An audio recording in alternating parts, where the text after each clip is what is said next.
gravar. Beleza, eu acho que agora está gravando. Vamos voltar aqui rapidinho, vocês estão vendo? Beleza, então. Então, eu não sei se tá aparecendo a minha cara ou não, mas eu vou começar a aula, então. Então, gente, vocês já devem saber, né, mas melhor do que eu, mas a gente já tá aí chegando pertinho do Enem. A gente vai ter mais uma aula com as matérias de humanidades, né? Porque como o primeiro fim de semana é uma prova, o segundo é outra, a gente vai ter mais um tempinho, então eu vou voltar de novo na próxima semana para dar mais uma aula para vocês. Espero que vocês não estejam sofrendo muito, quer dizer, eu sei que é um momento sofrido, agora que começa, a ansiedade vem, o cansaço bate, mas vocês já estão na reta final, não tentem aprender mais coisas que vocês ainda não sabem, vão com o que vocês sabem, confiem em vocês, respirem fundo, cheguem na prova tendo dormido bem, tendo comido, não virem noite estudando. Agora é hora de vocês respirarem e confiarem no que vocês fizeram durante o ano, tá?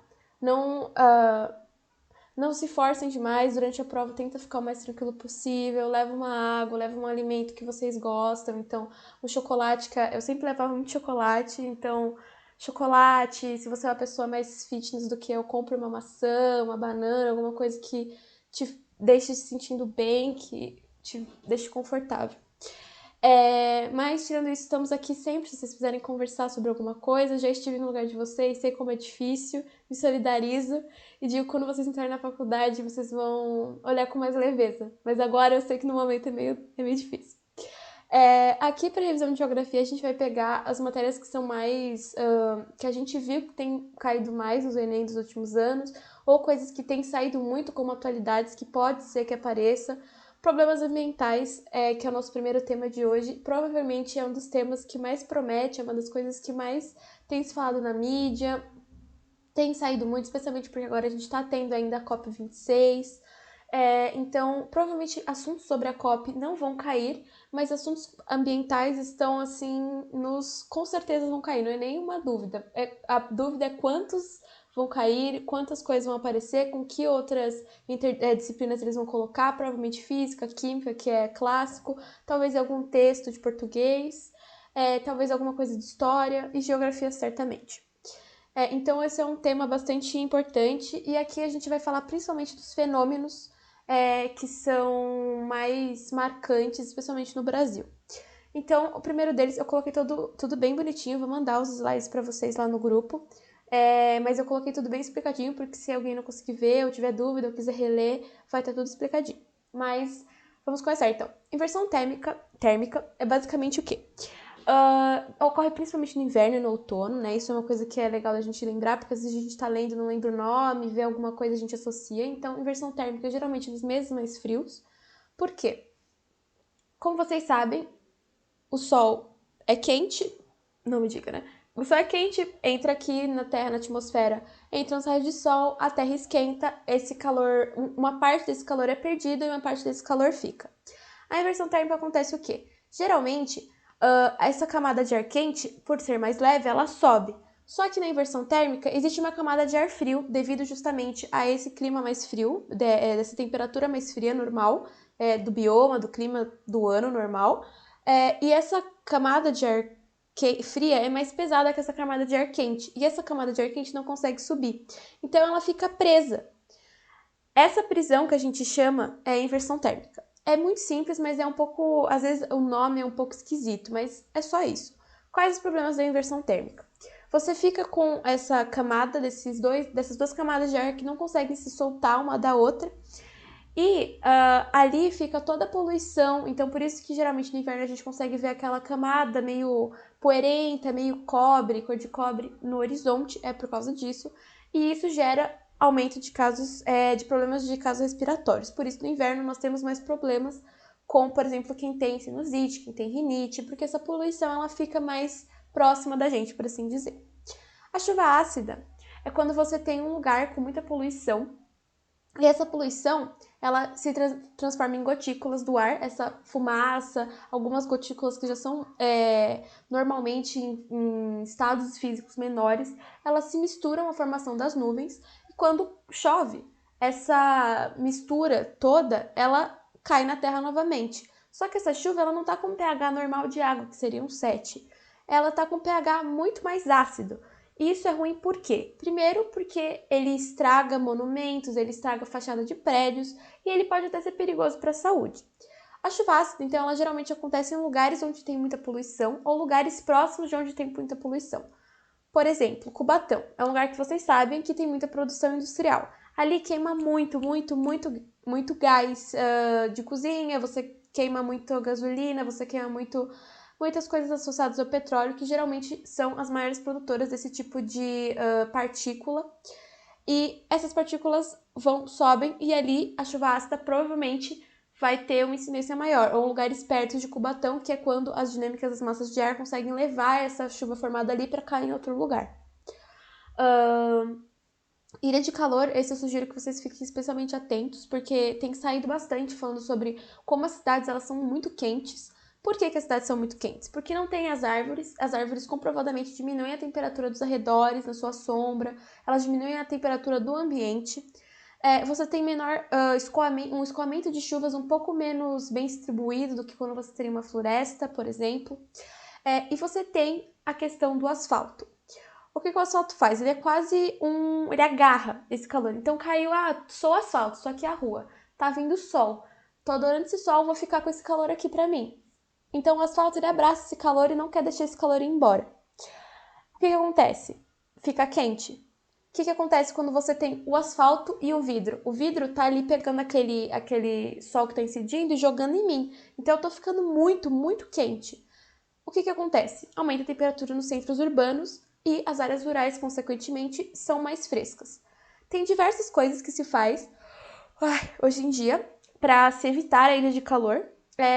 Você tem tanto os projetos de arborização, de melhor planejamento urbano, que está muito ligado às políticas públicas envolvidas pela cidade, pelo município, pelo estado.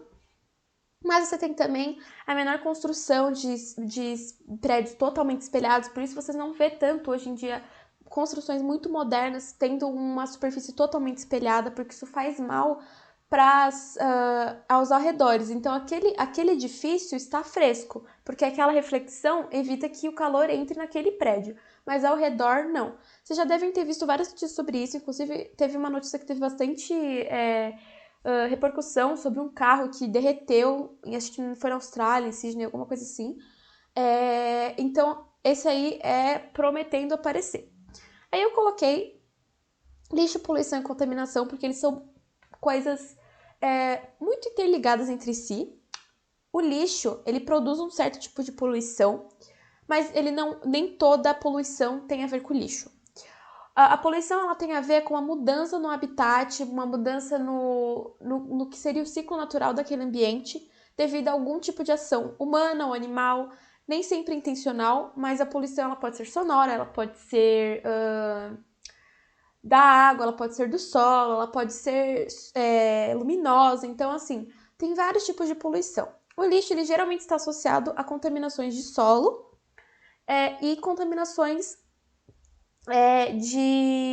relacionadas a problemas biológicos. Então, por exemplo, quando você tem um lugar que tem muito lixo, você tem mais incidência de pragas. Então, você tem ratos, você tem baratas, e esses animais, eles podem provocar doenças nas pessoas.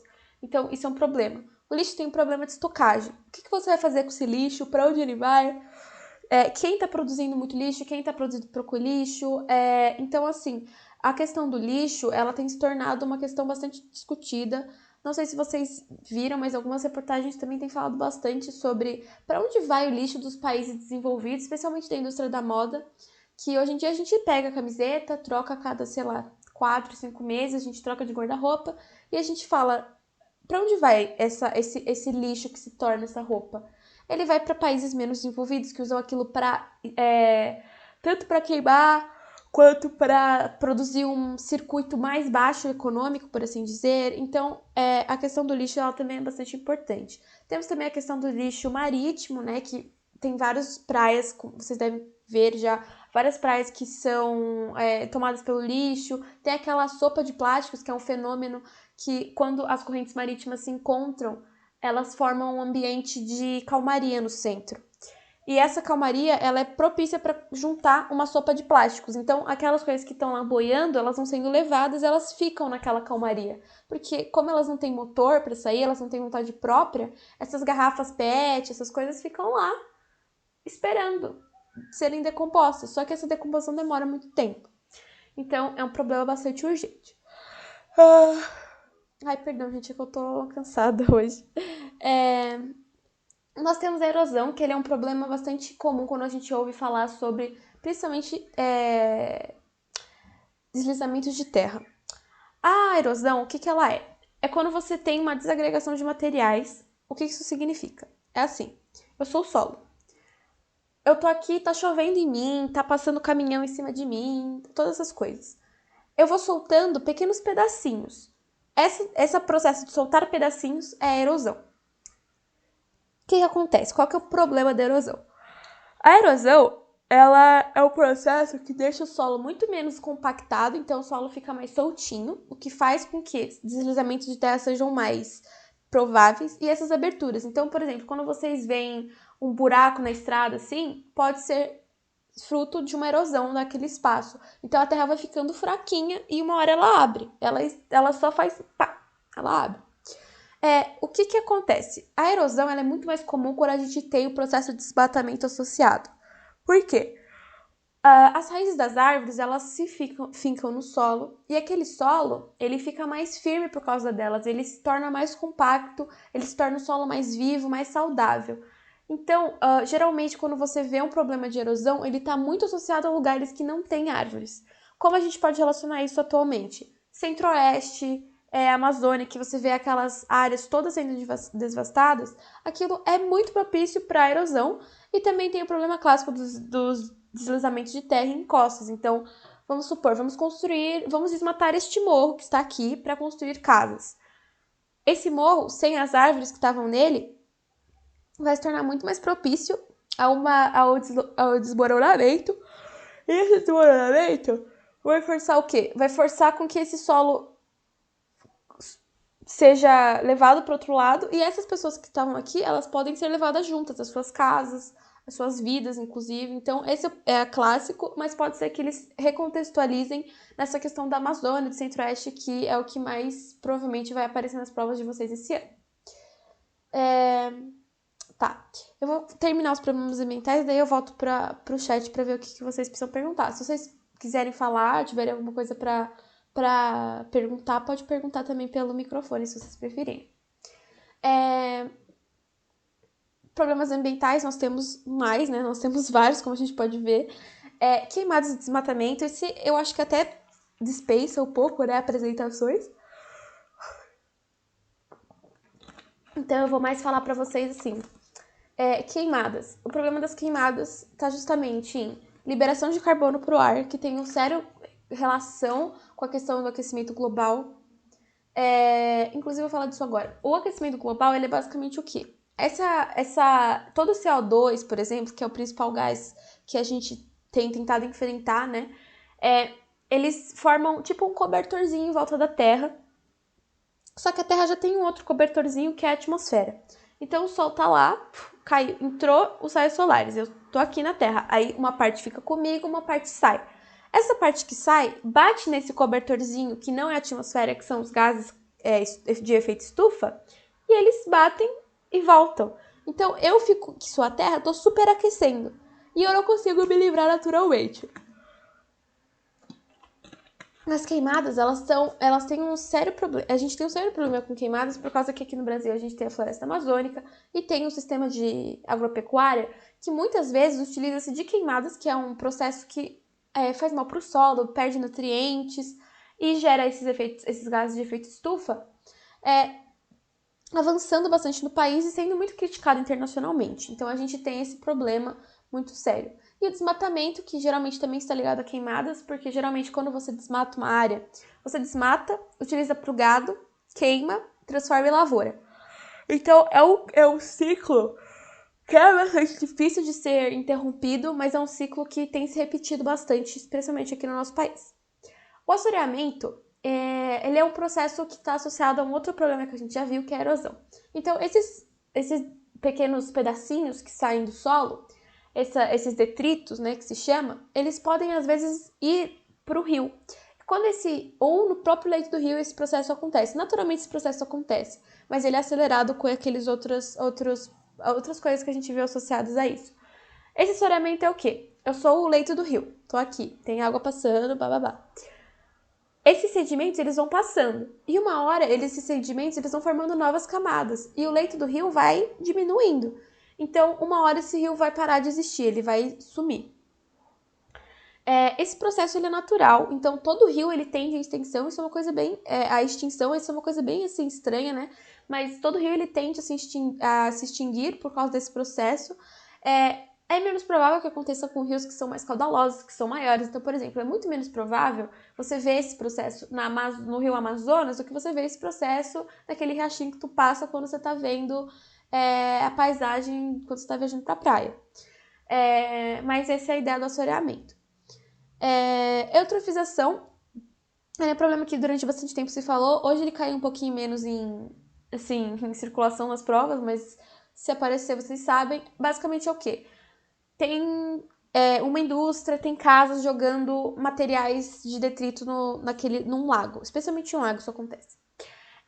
Esses nutrientes que vêm desse lixo, desse esgoto, eles são de alimento para as algas que estão ali.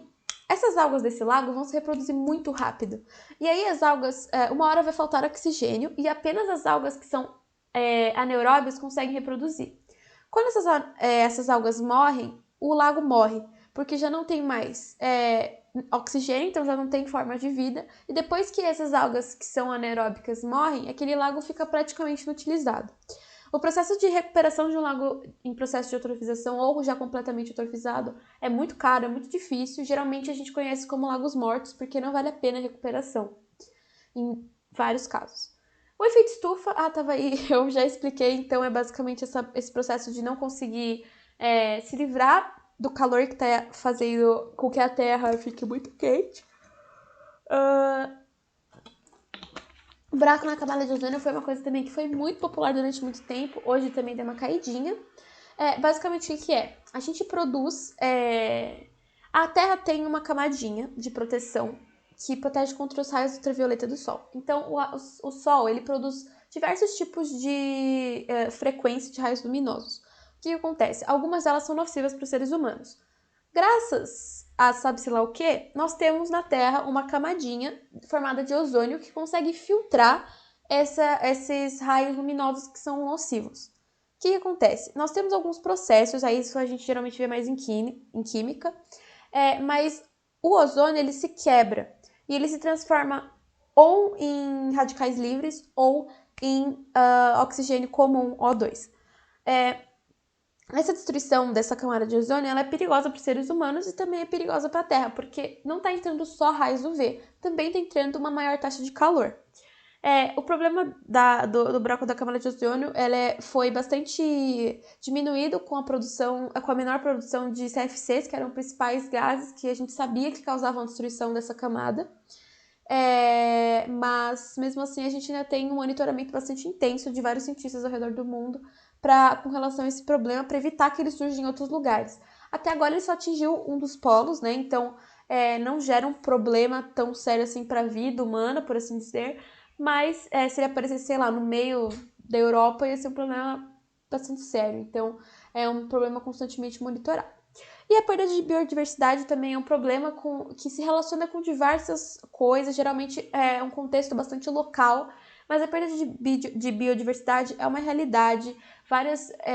Acho que semana passada, ou retrasada, um dos institutos mais importantes de monitoramento de fauna e flora dos Estados Unidos declarou mais de 20 espécies oficialmente extintas, que é quando as espécies não são vistas durante, se não me engano, uns 10 anos, elas são declaradas extintas. Então isso é um problema, é difícil de lidar porque você não tem como forçar uma população a ressurgir, você não tem como acelerar naturalmente o processo de reprodução, então é uma questão muito difícil. É por isso que programas de recuperação, por exemplo, na África, de elefantes, de espécies de rinoceronte, de hipopótamo, demoram 20, 40 anos para ter algum tipo de efeito visível, porque esse processo é um processo muito lento, que tem que obedecer as circunstâncias do ciclo de reprodução dos animais, do ciclo do próprio habitat. Então, um problema também que tá sempre por aí.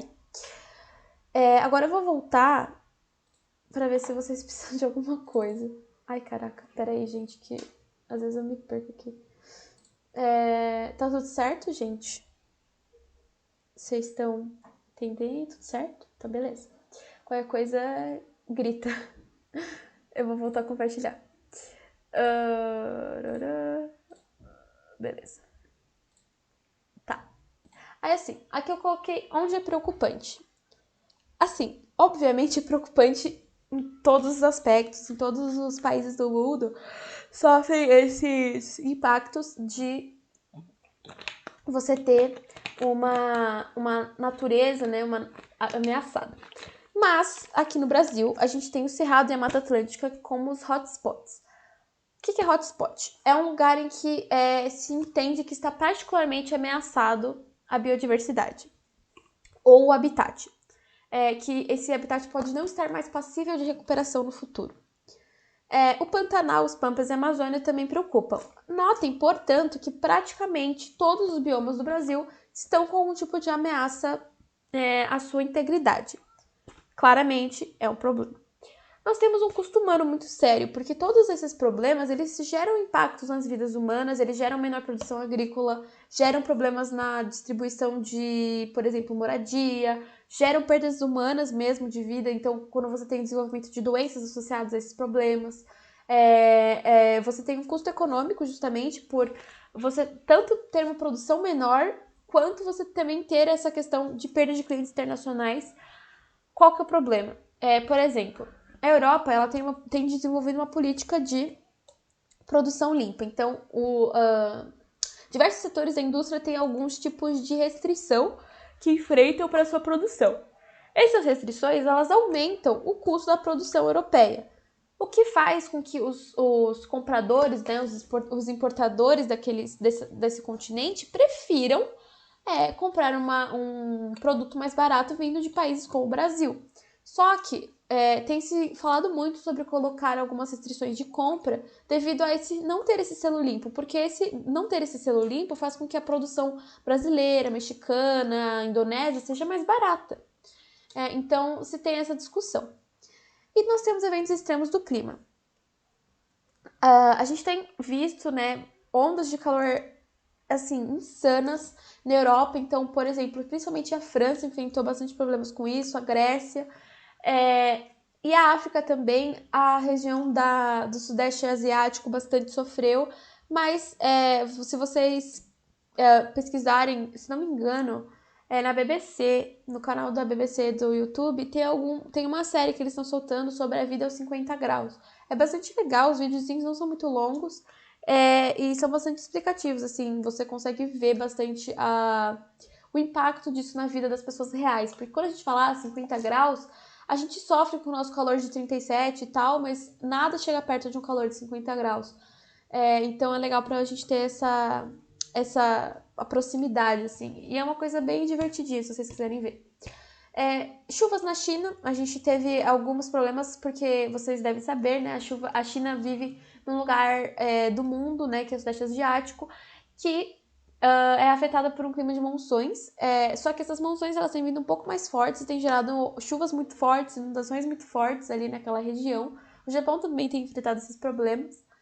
E nós temos uma seca no Brasil, né? Como vocês sabem, a nossa energia está bastante cara, em partes porque a nossa produção é bastante 60% hidrelétrica, e a gente depende disso. Então, se tem seca, a luz está mais cara, você produz alimentos mais caros também, porque a irrigação fica mais cara, a água fica mais cara, mais escassa. Então, tem toda uma cadeia de acontecimentos que envolvem isso. Aí eu coloquei 2 memezinhos para vocês, né? Porque é sempre bom. O que se tem feito para tentar resolver o problema? Aí entra justamente se vocês estão acompanhando alguma coisa sobre a COP, parece meio chato assim, mas eu recomendo. Inclusive teve uma indígena brasileira que falou pela primeira vez numa COP. Se vocês quiserem ver isso para dar uma relaxada, mas também sentir que vocês estão fazendo alguma coisa, é bem legal. Então, assim, basicamente, nós temos alguns tratados internacionais que são realizados, que são celebrados, né, entre os países, para tentar resolver esse problema. Vou falar com ordem nos tópicos e vou ir acrescentando várias coisas. Tratados.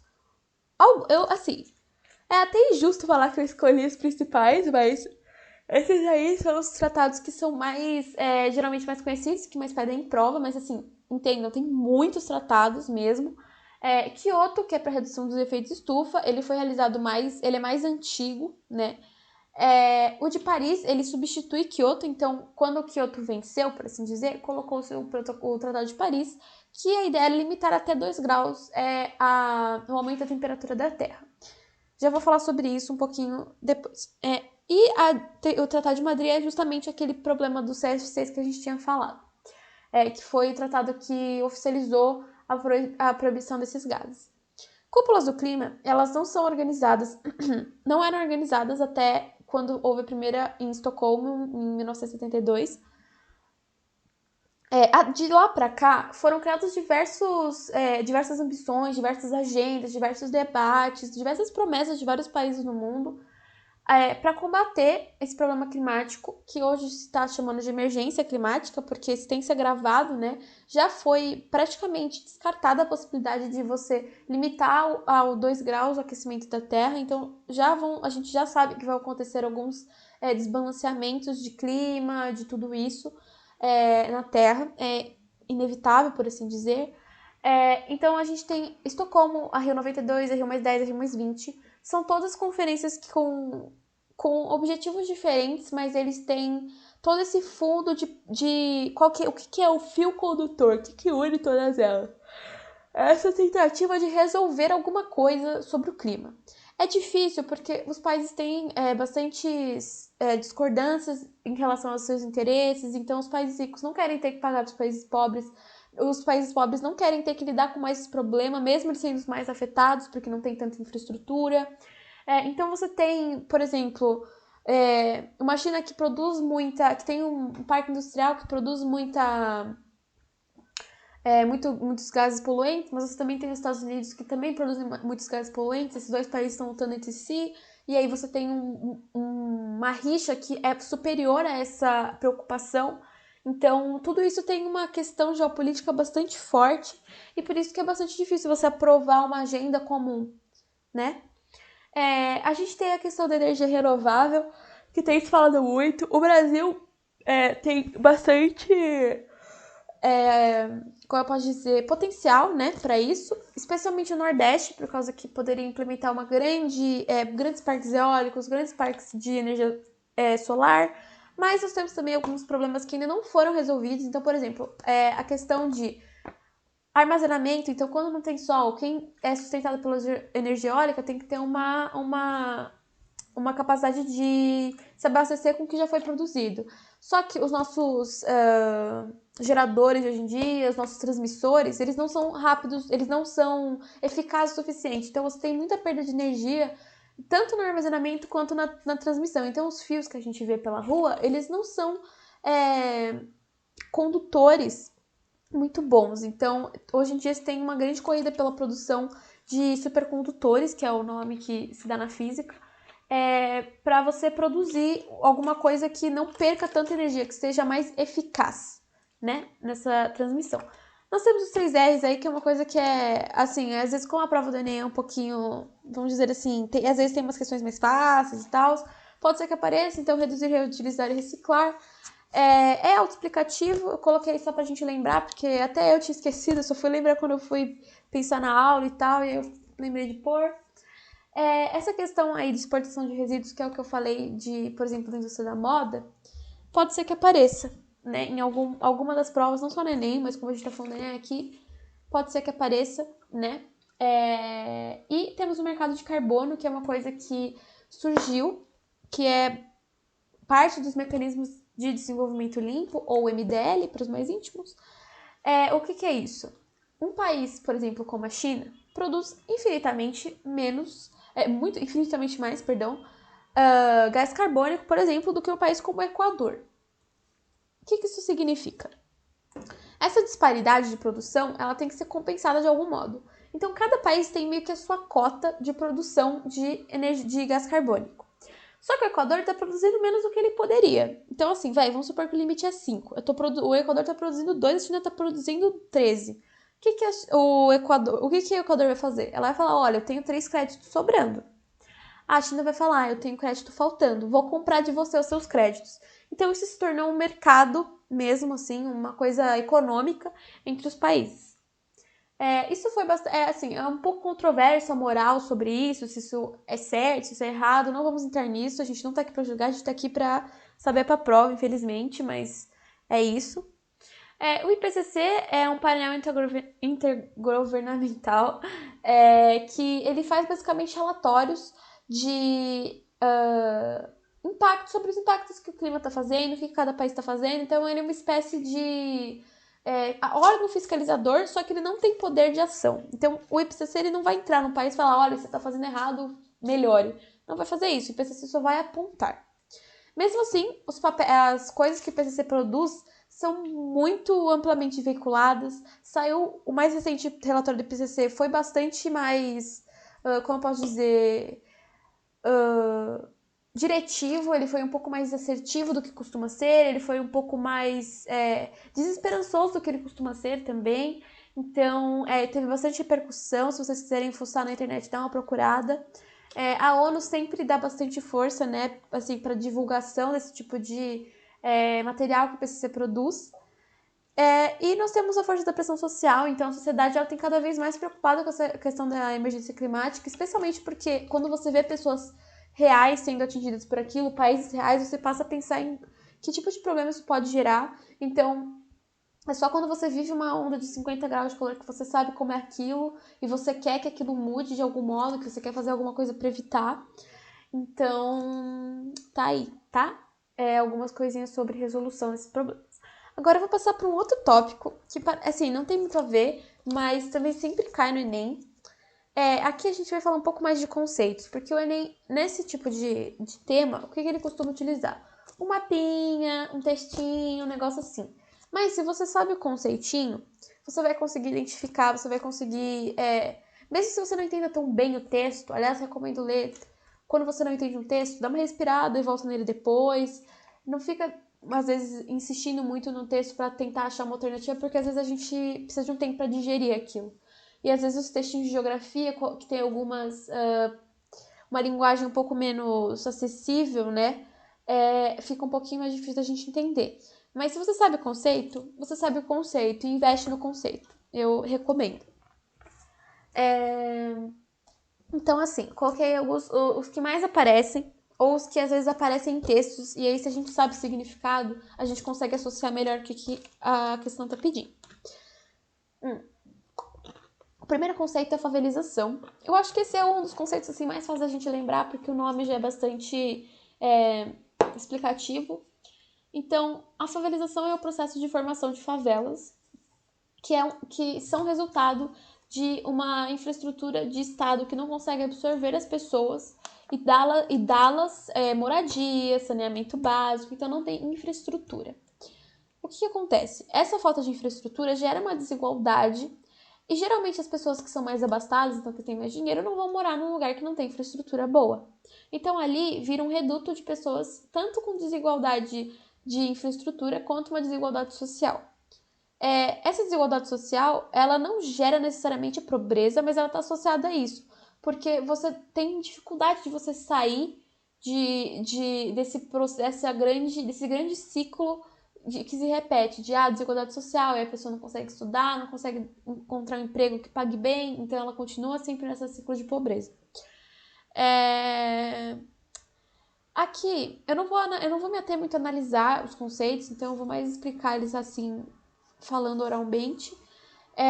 Mas, assim, favela sempre é uma questão que aparece. Tem aquela cena icônica, né? Que aparece, tipo, em todas as provas, desde a escola, do maternal, até quando você morrer vai aparecer. Que é aquela que tem o condomínio e a favela do lado. É clássico. Então, é isso que vocês devem esperar desse tema. Conurbação é estranho, eu odeio esse nome também. É isso que, tipo, não tem nada a ver uma coisa com a outra, mas tudo bem. Então, o que é? Vamos supor, eu sou a cidade A, aqui é a cidade A, aqui é a cidade B. A cidade A e a cidade B estão crescendo. e aí uma hora elas vão se unir. Quando essa união territorial acontece, então assim, quando uma cidade meio que encontra outra, elas fazem conurbação. Esse é o nome. Nome horrível, eu sei, mas assim, bota num post-it na sua cabeceira da sua cama, olha toda noite antes de dormir que você vai lembrar. Rede urbana. Rede urbana também acho um pouco autoexplicativo, mas basicamente é o quê? Aqui é um centro urbano, aqui é um centro urbano, aqui é um centro urbano. Aqui tem um fluxo entre, a gente chama de fluxo, né? Então esses pontinhos, que são esses centros urbanos, essas cidades, essas vilas, essas aldeias, seja o que lá que for, tem fluxos. Então uma coisa troca com a outra, você vai da minha cidade para a sua.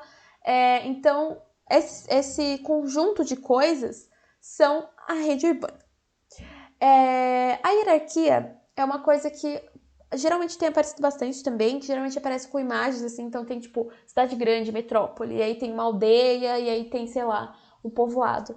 Aí você fala, hierarquia. Você tinha uma hierarquia entre as cidades que era bastante forte. Então, a metrópole era mais importante, depois vinham as cidades médias, cidades pequenas, as aldeias, essas coisas assim. Então, tinha um grau muito forte de hierarquização. Então, era uma hierarquia bastante vertical, que se chama. Então, em cima, cidades maiores, embaixo, cidades menores. Mas, com a globalização e com a mudança como eu posso dizer, dos ritmos de produção, você teve uma horizontalização da hierarquia urbana. Então, hoje em dia, uma cidade média ela pode ser tão importante quanto uma cidade global e ela se liga diretamente. Então, você não tem mais essa coisa de a aldeia nunca vai ter nada a ver com a cidade grande. Errado. Hoje em dia pode sim ter a ver. Então, essa é uma coisa que pode ser que apareça para vocês. As questões, geralmente, em relação à hierarquia, não são muito complexas, elas são mais só para vocês saberem que aconteceu esse processo de, era muito estratificado, agora não é mais. Cidades globais aí é uma coisa também que às vezes aparece. O que é uma cidade global? Não tem muito o que dizer, são cidades com importância global. Como você sabe se uma cidade de importância global? É assim, aquela cidade que todo mundo conhece. Então, se eu falar assim pra vocês, Londres, todo mundo conhece, cidade global. Nova York, nossa, todo mundo conhece, cidade global. Geralmente é assim que, não é assim que se classifica, claro, mas é assim que geralmente funciona de modos práticos na prova. Quando você vê, é isso. Mas se, por exemplo, alguém fala, uma cidade global é, sei lá, a capital da Serra Leoa. Não desprezando a capital, mas assim, não é uma capital que tem grande expressão mundial. Então não é. Ponto, simples assim. Aí entra uma outra conceito que eu esqueci de colocar, de megacidade. Megacidade são aquelas cidades com mais de 10 milhões de habitantes. Então, assim, é uma classificação quantitativa. A cidade global é qualitativa. A cidade global, então, essa qualificação, megacidade, mais de 10 milhões de habitantes. Então, por exemplo, a cidade do México não é cidade global, mas é megacidade. Tá? Temos regiões metropolitanas, é uma questãozinha que eu coloquei só por, mas assim, desencargo de consciência, porque teve uma vez que caiu uma coisa dessas em prova e eu não tinha falado e fiquei com um pouco de peso consciência. Então, assim, regiões metropolitanas são regiões criadas por lei por cada estado. Então, por exemplo, a gente está em São Paulo, eu estou em São Paulo, pelo menos. Os municípios de São Paulo são criados, e as regiões metropolitanas são criados com bases em leis legisladas e pensadas em São Paulo e para São Paulo. O que teve? A gente tem um clássico caso de Santa Catarina que criou várias regiões metropolitanas. Por quê? Porque os estados recebem uma verba X do governo federal para uma certa quantidade de regiões metropolitanas que ele tem. Então se gerou uma questão assim de Santa Catarina criou muitas regiões metropolitanas para receber mais uma verba do governo. Basicamente é isso. Só para vocês saberem, desencargo de consciência mesmo. Gentrificação. O que é gentrificação? Então vamos lá. Deixa eu ver um exemplo que fica legal. Eu moro aqui num bairro muito legal. Só que assim, esse bairro um dia, sei lá, criaram um bairro B ali na esquina muito melhor e as pessoas estão indo pra lá. Esse bairro que eu estou, ele já tá um bairro em decadência. Mas aí vem você, sei lá, um empresário, e fala: esse bairro é legal, ele só tá precisando dar um up. Vamos reformar. Você vai lá e revitaliza esse bairro. Só que eu, que era uma moradora de um bairro que era legal, mas não sou rica, não vou ter mais dinheiro para conseguir viver num entorno que só tem Pão de Açúcar, que só tem loja de roupa cara, que só tem lojas de carro caras. Então, eu vou ter que sair do meu bairro. Então, eu tô sendo expulsa por esse processo maior que tá acontecendo ao meu redor. Então, você muda o perfil socioeconômico, é isso que isso significa. Então, vão vir pessoas que são mais dinheiro, que têm mais dinheiro, porque revitalizaram, então tornaram mais vintage, tornaram mais popular, mais cool, qualquer coisa assim. E aí, eu que sou uma moradora comum, não vou mais ter dinheiro para morar aqui, vou embora para um outro bairro. Isso é gentrificação. Eu acho que eu já tô falando há muito tempo, eu vou voltar pra ver se tá tudo bem com vocês. Ok, peraí. Tudo certo, galera? Tá dando pra entender? Qualquer coisa, gritem. Eu não sei porque eu não consigo abrir minha câmera quando essa porra tá gravando. Ai, gente, não queria te falar palavrão. Mas então tá. Qualquer coisa, gritem. Vou voltar a compartilhar. Já tá acabando, gente. Tem mais 2 slidezinhos. Caraca, vamos.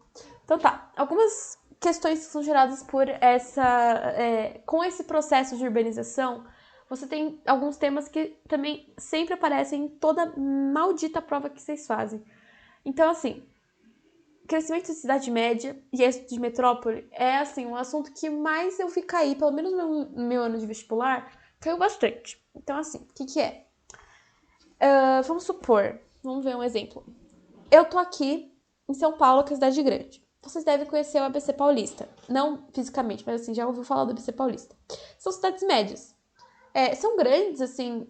São cidades grandes, não me entendam mal, são cidades importantes, mas elas são cidades médias perto de São Paulo, que é uma puta cidade.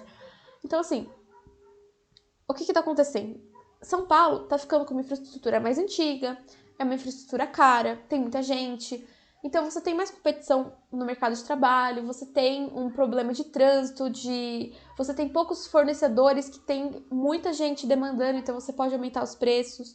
Então tudo isso, você tem uma mão de obra que é mais qualificada, então ela vai querer um preço maior de salário. Então todas essas coisas fazem com que quem é produtor tenha uma certa dificuldade, né, de continuar produzindo nesses lugares. Só que essas cidades médias, elas estão dando incentivo fiscal, então vocês já devem ter ouvido falar do termo guerra fiscal, que é quando as cidades elas vão dando terreno, tira imposto, todas essas coisas, para chamar essas indústrias para essas cidades. Por quê? Porque essas indústrias ali vão trazer crescimento para a cidade, vão trazer emprego, vão trazer uma infraestrutura que às vezes a cidade não tem, ela vai implementar novas. Então, é bom para a cidade média crescer e ficar mais importante. Isso tem gerado um certo êxito das metrópoles, que elas estão super infladas. Então, você tem uma questão de macrocefalia do setor terciário, você tem um excesso de pessoas que tem formado um processo de favorização, um processo de formação de cortiços, de pessoas na rua, porque não conseguem emprego, ou porque a cidade mesmo é muito cara. Então, é muito mais barato você viver numa cidade pequena do que você viver numa cidade grande. Então, tem todas essas questões aí que é uma coisa que pode aparecer. Violência e desigualdade também é sempre abordado bastante no Enem. Então, violência é aquela questão, ação da polícia tem sido uma coisa bastante falada, especialmente depois da morte do George Floyd, e a questão muito associada ao movimento negro. Você tem uma questão também de violência com gangues, né? Então, PCC, eu não lembro como é que chama aquele outro, mas enfim. Temos um problema também com a desigualdade, né? Que é basicamente essa questão de tem pessoas que ganham muito e pessoas que ganham muito pouco. Isso gera uma segregação espacial, uma segregação estrutural na sociedade, que é difícil de ser vencida. Então, você tem implementação de algumas ações públicas e até privadas, como, por exemplo, um cursinho como o nosso, que tenta acolher pessoas que talvez não tenham condições de pagar um cursinho que custa, sei lá, 5 mil reais, que nem o do Poliedro, o do Etapa, do Objetivo. E você tem também todas essas questões aí para falar numa prova que é bastante abrangente. Então, talvez apareça uma questão ou duas. Inchaço urbano, que é justamente esse excesso, essa incapacidade da metrópole de acolher. Então, se você pensar na metrópole como esponja, tem uma hora que a esponja não consegue mais absorver essa água, que são as pessoas. Então, chama-se esse problema de inchaço urbano. E temos essa questão de falta de infraestrutura aí, que eu já falei bastante. Aí eu coloquei duas coisinhas. O Enem, vocês devem saber disso, gosta bastante de tirinha, dessas chargezinhas assim. Então talvez vocês encontrem alguma coisa assim. Não se deixem bater o olho uma vez só naquela coisa rapidinho, olhar meia boca e fazer a questão. Olha com atenção, assim. Sei que a prova tem tempo, sei que é um momento tenso, que às vezes não dá tempo de acabar, mas vale a pena vocês investirem em questões que tem imagem, porque muitas vezes, assim, tipo, 90% das vezes a questão está resolvida na imagem. Então, uma olhadinha com atenção naquela imagem vai tanto fazer você ter um momento ali de descansar os olhos, porque você não tá lendo, porque a prova é de leitura, então é muita coisa para ler, os olhos ardem, a gente começa a trocar as letras, é uma merda. E tem também essa questão aí de você prestar atenção mesmo para não perder uma questão fácil. Porque o Enem tem aquela coisa do TRI, né? Que acho que é o nome TRI. Que vale mais a pena você investir em acertar essas questões fáceis. Então, geralmente questões que tem charge, em português nem sempre elas são fáceis. Geralmente elas são um pouco mais espinhosinhas. Mas em geografia e história, quando tem, geralmente é uma coisa que é para ajudar vocês a associarem, entendeu? Então, olhem com atenção, tentem entender o que aquela imagem está falando. Se vocês lerem e não ficarem em dúvida entre duas, que é o que geralmente acontece, volta na imagem, dá uma olhada assim, dá uma inspiração para aquela imagem e vai com Deus. É isso aí, tá? Agora aqui, globalização.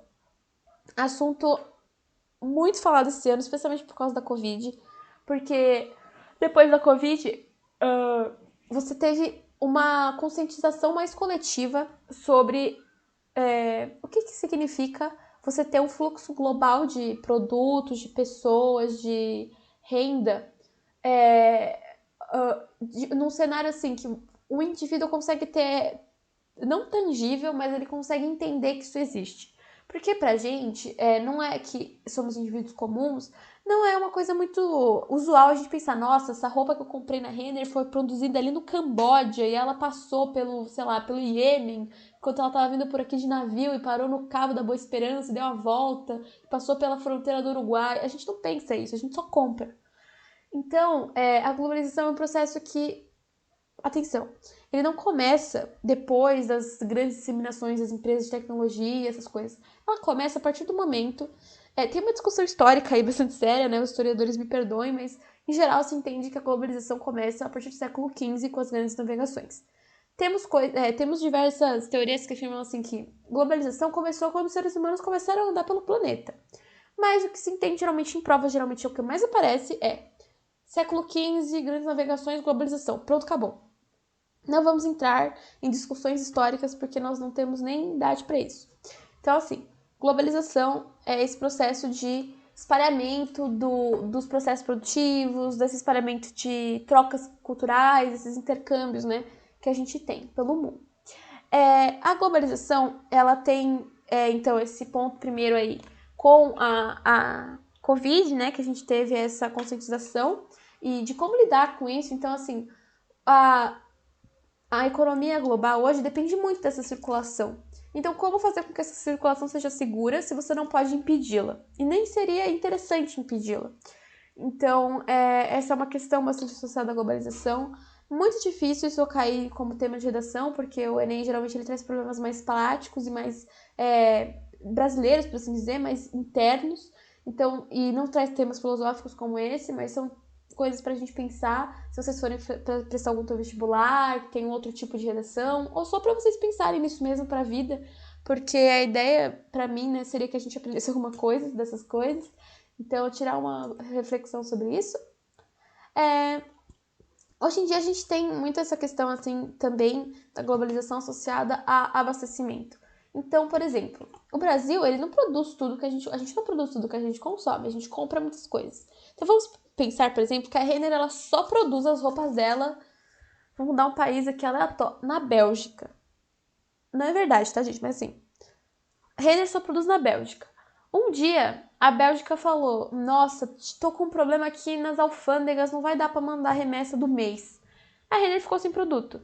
Então você tem um problema de abastecimento, porque um lugar do planeta se torna ao mesmo tempo dependente e provedor de algum outro lugar. Então, esse processo a gente chama de interdependência.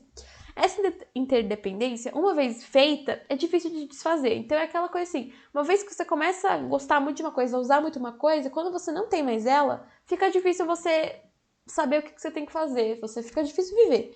Então é realmente esse problema.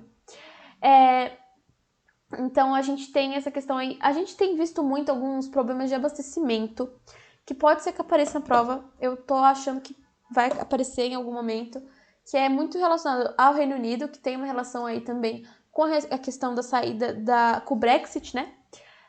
Mas a gente também tem visto problemas de abastecimento nos Estados Unidos, no Brasil, em países como a França também, eles estão tendo problemas, nós também estamos tendo problemas, porque com a Covid, a produção do mundo diminuiu. Então você produziu menos roupa, você produziu menos petróleo, você produziu menos insumos para o mercado porque estava havendo menos compra.